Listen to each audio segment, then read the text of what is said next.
कागलच्या श्री छत्रपती शाहू सहकारी साखर कारखान्याची 48वी वार्षिक सर्वसाधारण सभा पार पडली। चेअरमन सुहासिनी देवी घाटगे सभेच्या अध्यक्षस्थानी होत्या।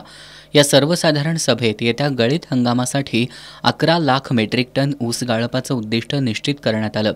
सभासदांशी संवाद साधताना शाहू ग्रुपचे अध्यक्ष राजे समरजितसिंह घाटगे यांनी येत्या गळीत हंगामात सभासदांनी संपूर्ण ऊस कारखान्याकडे पाठवावा असं आवाहन केलं।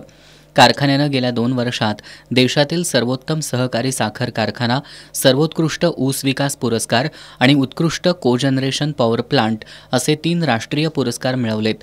त्याबद्दल अध्यक्षा सुहासिनी देवी घाटगे आणि राजे समरजितसिंह घाटगे यांचा सभासदांच्या वतीनं सत्कार करण्यात आला।